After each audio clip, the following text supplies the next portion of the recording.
Silence. Thank you, Mr. President. I will be quite brief. I would like to thank all the colleagues who spoke in the debate and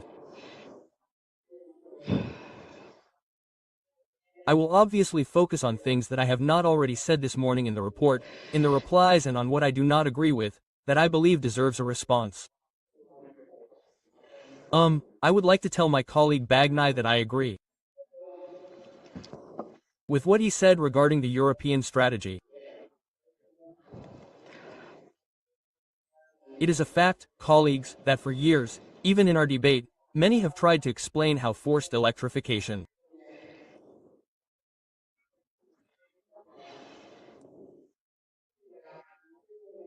as the only option risked benefiting above all our systemic competitors, first and foremost China. For this reason, we were at best described as backward. Then, as has often happened in recent years, history has proven us right. Now Europe is trying to correct some of the many mistakes it has made. It is trying to do so despite the opposing pressures of those who tend not to compare. Their unshakable convictions with the reality of the facts. In any case, Europe is trying to correct them. I think it's a good thing. I think we need to help, and I think that sometimes, in order to help, we also need to say no to the attempts that continue to be made to drift in a direction that does not take into account what is happening in the geopolitical context.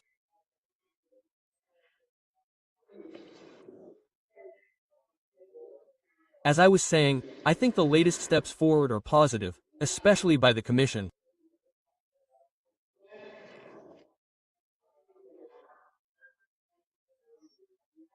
I mentioned the letter that the President of the Commission sent in view of the European Council on the subject of competitiveness, where for the first time, for example, following what has also been a long and difficult Italian battle, the use of biofuels is open.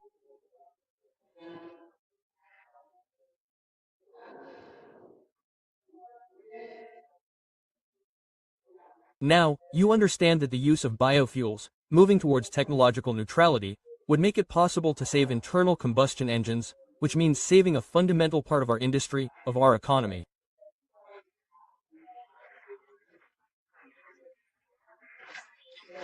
I hope that at least on this point we can all be happy and push in the same direction.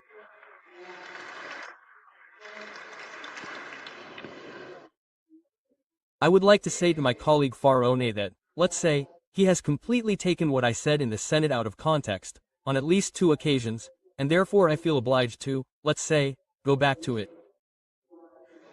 In the meantime, on big tech, I simply denied my colleague Borghi's accusation that I had given guarantees to the President of the United States.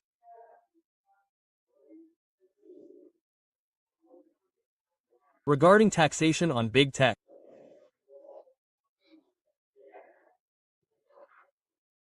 I simply stated that I had not done so, recalling that when I make a commitment I am used to doing so publicly and I am not used, as has happened in other cases, to making commitments that I then either deny or pretend not to have made in front of public opinion.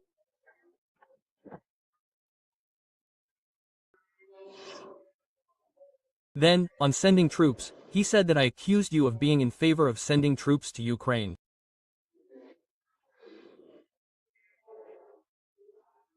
Here too, my colleague Borghi said and accused me and the government of backtracking on Ukraine, justifying this backtracking with our refusal to send soldiers to Ukraine.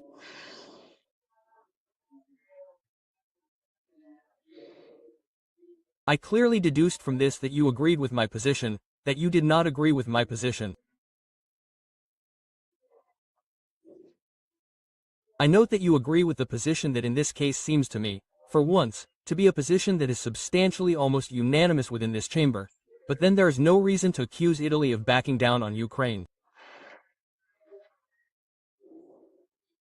So, to clarify, when I usually say things, I hope that they will be taken back for what I said.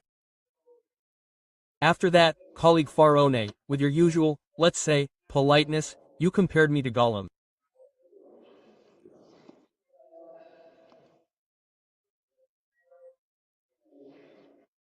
But I fear that you have not read The Lord of the Rings, because, you see, Gollum is the metaphor for those who cannot do without power.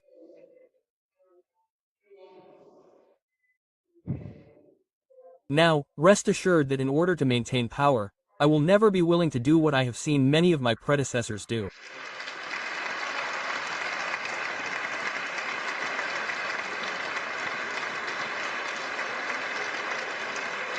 Mr. Della Vedova, I will not go back on the right of veto. We do not agree on the issue of overcoming the right of veto, of unanimity, in order to move towards. This also applies to Mr. Maratin. Let's say, in order to move towards overcoming unanimity. On this point, it seems obvious to me that our positions are different. After all, you lead a party called Più Europa, I lead one called Fratelli d'Italia. So, clearly, we have, let's say, fundamentally different priorities.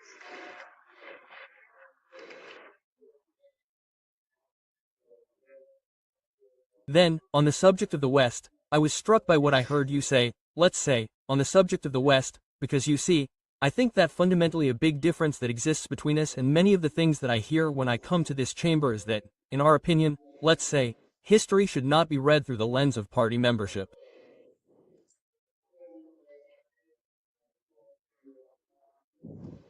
In essence, the thesis that you were arguing is that this, and that I also heard this morning, is that this West, ultimately, perhaps no longer deserves to be defended, because if we look at the choices made by the President of the United States, Donald Trump, and since we do not share the choices that Donald Trump makes in the United States, perhaps the West is no longer worth defending. Look, I don't think so.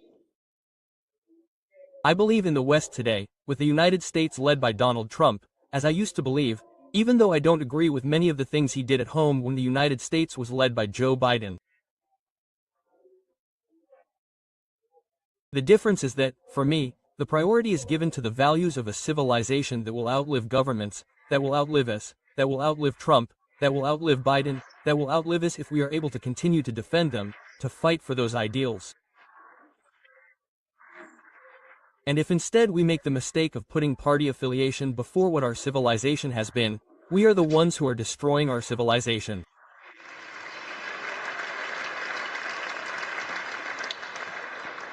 Colleague Ricciardi. I don't know why you are so passionate about, let's say, discussing the very issues that you struggle with the most. So, you began by saying that this government is essentially wrong, in your usual very emphatic tones, because the banks have received a lot of dividends and we have not taken enough resources from the banks for the budget law. Perfect, possible. But I have to ask two questions. First, how did the banks collect those dividends?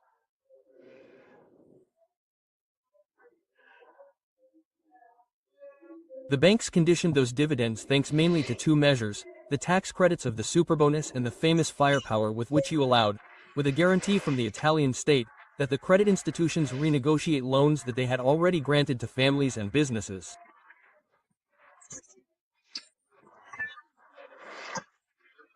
This is how they collected these profits, colleague Ricciardi. They collected them thanks to the choices of the five-star movement.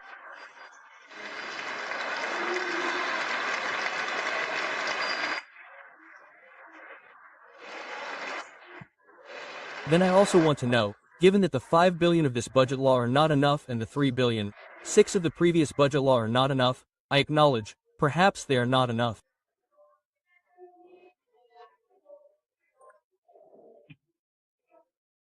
I hope that in the next speech there will be a declaration of vote. Someone from the five-star movement will also tell us how much money when they were in government the credit institutions were asked to support salaries as we did.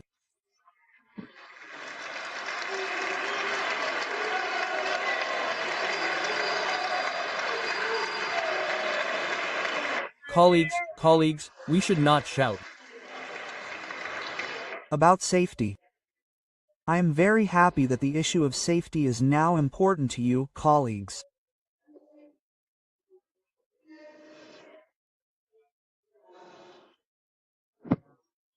The five-star movement was not what it seemed when it obstructed the new security regulations to ensure safety that this government has implemented, which have been defined as an illiberal drift. The regulations of the security decree that I would like to remind those watching at home were regulations that did not specify the penalties for those who attack the police, against those who send children to beg, against those who defraud the elderly, against those who illegally occupy homes.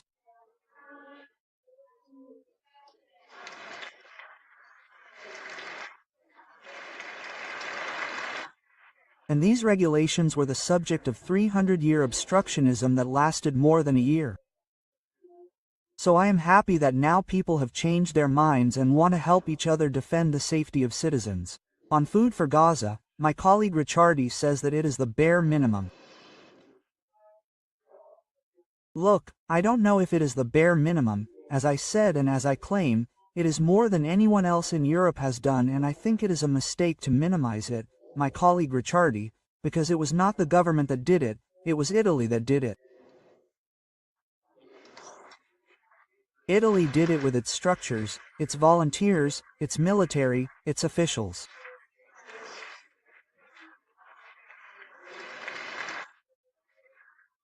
It did it also by representing you, and I think that you too should be all the more proud because you hailed the delivery of 40 tons of aid by the flotilla as a great humanitarian achievement, and therefore you should consider the delivery of 2,200 tons of aid that Italy had guaranteed as a great achievement.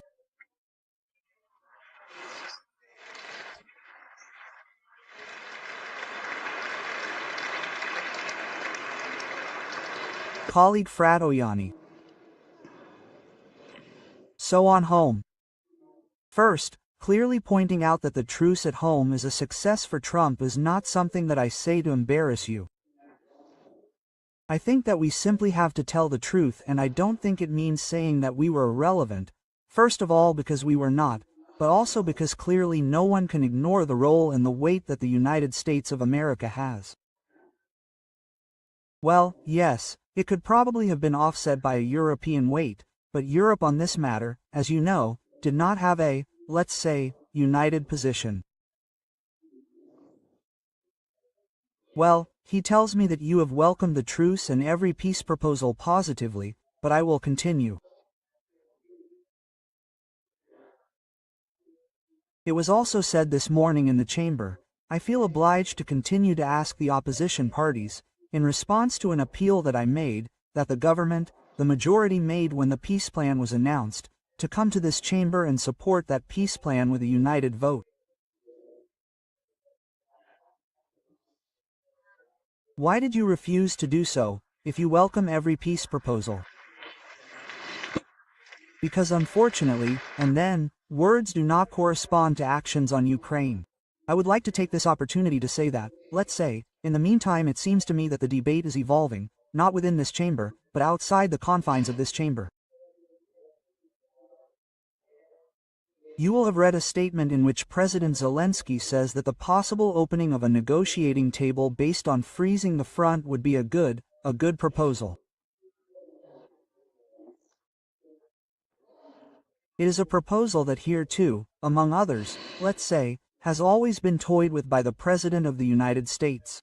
Clearly, it would be a step forward compared to the debate we had a few weeks ago, wouldn't it? On the transfer of territories, as I was saying this morning, that Russia has not even been able to conquer and that it wants to hand over to it. But here too I must return to a topic on which it seems we do not understand each other. Of course, diplomacy is needed to build peace, but diplomacy requires a precondition, and that precondition is deterrence. If we had not helped Ukraine in recent years, if we had not created the stalemate on the front that, in fact, the courage and the Urania, but also the support of the West have guaranteed, today there would be no possibility of opening a peace table, because we would have had a conquered nation and we would not have needed any diplomacy. So the prerequisite for diplomacy is deterrence. In this sense, I have said many times in this chamber that I believe that support for Ukraine, that is, building a balance that would otherwise not have existed in the confrontation between the two nations, was a precondition for achieving peace. I claim this even more today because it is exactly what we see happening week after week. Again, my colleague Frado Ianni on the Green Deal. Look, I don't think that our denialism can be defined. I stated this morning that we share the objectives, let's say, of reducing emissions, that we agree that we must work on this issue, but I also added that we must do so taking into account reality, that we must do so with pragmatism.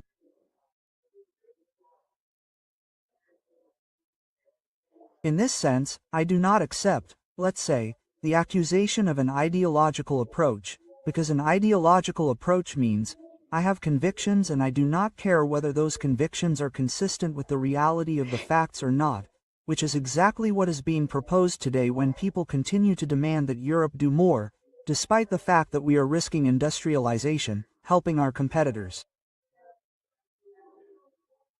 We are not even seriously helping the environment. So I think that is ideology, because asking instead to adapt the choices that are made, while keeping in mind that we have objectives to the reality that we are facing, that is not ideology, it is called pragmatism. After that, however, I have not understood, for the colleagues who challenge my position, whether you share or do not share the proposals that Italy is putting forward, because this morning I have been very, let's say, too specific, no, on what we are saying. We have said that we are not currently willing to support, let's say, an intermediate emissions target of 90% by 2040 to be added to that of technological neutrality by 2050. And I said that we are asking for a change in approach based on 3 priorities. Clear conditions, clear and defined enabling conditions, for example, colleague Fratoiani, counting up to at least 5% of international credits. What does that mean? It means that when we intervene with our investments in developing countries to help them reduce emissions, those credits must be considered. Is that right or wrong? Because emissions are defined as global for a reason, that is, it is not as if we reduce emissions in Europe within our borders and everything continues as before, we are helping the environment. The balance remains negative in any case. So, I believe that, for example, the work being done in developing countries to help those countries reduce emissions is something that I expect to be supported, just like the issue of applying flexibility in accounting for the reduction of emissions obtained from different carbon capture systems, because we must also remain open to innovation and new technologies. When did we stop experimenting? When did we decide that everything stops here? It stops now. And what is discovered tomorrow does not interest us because we will not take it into account. But that is not Europe, ladies and gentlemen, it is not Italy, it is not our civilization.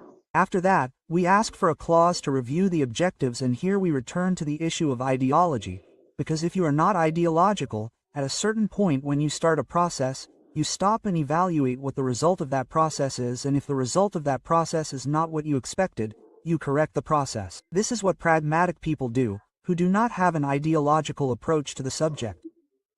So I hope that you agree on this, let's say, because in all the speeches I've heard, both this morning and this afternoon, I haven't understood whether these proposals that Italy will bring to the European Council table are shared or not. Allow me, Frado Ianni, to make one last comment on the minimum pensions that you mentioned. Now, I must remember that during the Conte II government, minimum pensions increased by €2.50 in 2 years. With our government, they increased by €90 in 2 years, and with the third budget law they will increase even more. So it is possible that we are not doing enough, but I mean, wasn't the left the one who should have taken care of the most vulnerable? What happened? The world has turned upside down. Given that we have done much more for the vulnerable than what we have seen the left, the government, do. Colleague Bonetti, I appreciate your words on Ukraine. I appreciate the position, I appreciate the position of action, but I appreciate it because it was the same position that, as you will recall, Brothers of Italy held when it was the only opposition to the Draghi government, in the sense that I continue to believe that there are issues that are much bigger than us, than our divisions, right?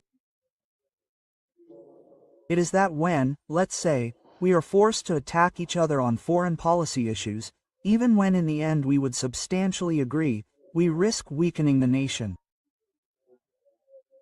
What I want to tell you is that the majority is united, and I think that the clarity of the Italian position in recent years demonstrates this, beyond what may be the nuances, beyond what may be the debates, which are legitimate, which are fair, which are also useful because they always help to make people think.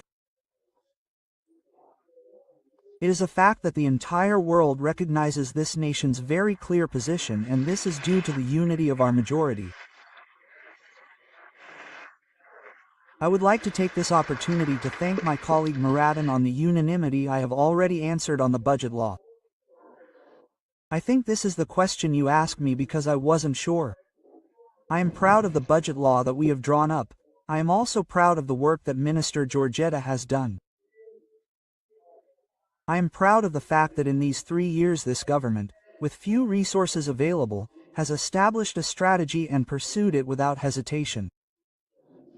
We have chosen priorities: family, birth rate, purchasing power, salaries, healthcare, support for companies that hire and invest, and with each budget law we have added a little bit. And this also serves to say that for those who say €3, €2 with the tax reduction, clearly the reduction of the second IRPEF tax bracket must also be read together with the merging of the first two that we did last year.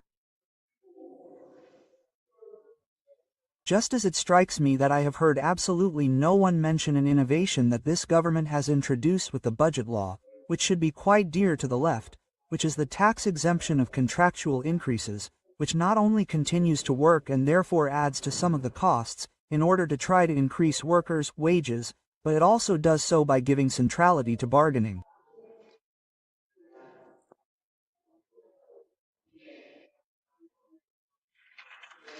It is surprising that no one has thought to say a single word on this, but everything must be seen as part of a plan, and I am proud to have finally given, rightly or wrongly, this is clearly a question of points of view, but to have finally given this nation something that it did not have and that it did not have due to its lack of stability, a strategy that is pursued year after year, because the fate of nations is not decided in a year and a half of budgetary policies or economic policies or industrial policies.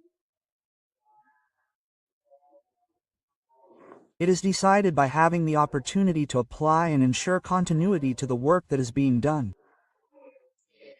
In this, stability is certainly a value and an opportunity, and I think we are amply demonstrating this because the image of Italy has changed in recent years also for this reason. It's not just a question of the relationships between the Prime Minister and the other ministers or positions, but also the fact that today we have a continuous interlocutor. You know how many times I've heard my colleagues tell me that it was impossible, Georgia, to reach serious agreements with Italy because every time you sat down, the interlocutor changed. Several times I've also been told, let's say it's been a few years since we really knew who the Prime Minister of Italy was. In this sense, stability is a value that comes from continuity. Okay? And I think it's something that we must take advantage of in the budgetary and economic policies that we are implementing. And that's exactly what we're doing. So yes, I'm proud of Dr. Monti. I don't remember what he was like, and Mr. Borghi. Well, I don't remember him very well, but he was effective. So, colleague Baldino. Look, we are reclaiming our migration policies. We are simply reclaiming them because landings have decreased by 30% compared to the last year you were in government, while repatriations have increased by 52%. So, in any case, we have done better. On Albania, I am reclaiming the choice of centers in Albania. We will see if they work in the end. However, I do have a question.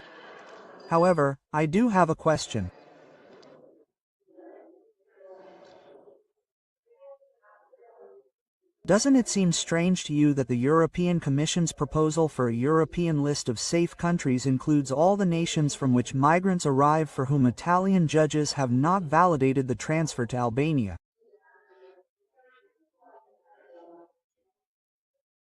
Who is right and who is wrong? Has Europe become xenophobic, or are some Italian judges making choices dictated by ideological reasons? I would like to have an answer from you, because one of the two must be right, one of the two must be wrong.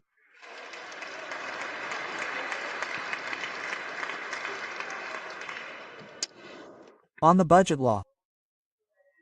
I don't know, colleague, what exactly you were reading in it.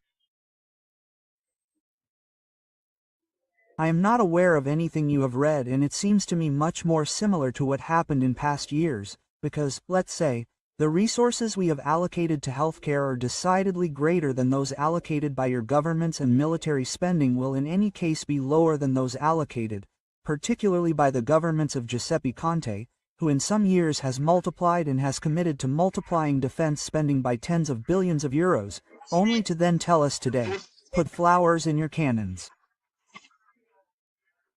We are used, for goodness sake, to this U-turn, and so it no longer surprises us. After that, always coming back to. Oh no, after that, colleague Provenzano, and I'll close. So, allow me to clarify one thing, because I have also heard something said here that is quite, indeed quite inaccurate, and that is that I compared the opposition to terrorists. Now, for those who know the Italian language, I did not accuse the opposition of being terrorists or of being worse than Hamas.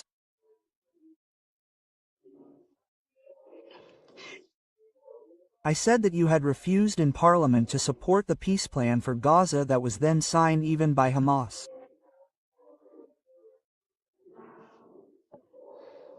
Now, and that therefore your position was more fundamentalist than that of Hamas. Now, stop. It is possible that the left does not understand or is not aware of the meaning of the word partisan, but I hope that at least the meaning of the word fundamentalist is known, because the meaning of the word fundamentalist is someone who intransigently supports a doctrine without admitting mediation or compromise. Which, I am sorry, gentlemen, is exactly what you have done. After that, there is someone else who has accused the Italian government or has compared the Italian government to terrorists. Secretary of the main opposition party stated in an international context that freedom and democracy are at risk in Italy because the extreme right is in power, and he has slyly linked these statements to the attacks suffered by the journalist Sigfrido Ranucci. So, after Meloni as an accomplice in the deaths at sea, after Meloni as an accomplice in genocide, we now have Meloni as an accomplice or instigator. I hope the Secretary of the Democratic Party of the Ranucci attack will clarify this for us. I think that these are objectively very serious statements, but not because they are serious towards the government, because the issue is not going abroad and criticizing the government. Mind you, that doesn't surprise me. That's something else.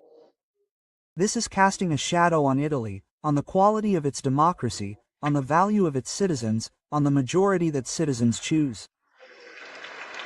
Which is not secondary, ladies and gentlemen, because I imagine that it does not escape anyone that in a state governed by dangerous extremists and terrorists, there is a tendency, for example, not to invest. There is a tendency, for example, not to make trade agreements. That is, these are statements and an attempt to throw mud and shadows on Italy, which Italy risks paying for, and I think that this is not the right way to represent one's nation, because we are all paid to represent our nation in the best possible way. You know very well that it is not true that democracy is at risk in Italy. You know very well that it is not true that freedom is at risk in Italy. But if you know that it is not true, why are you going to tell people abroad? Why won't it help you govern on the ruins instead of being in opposition in a prosperous nation? Thank you.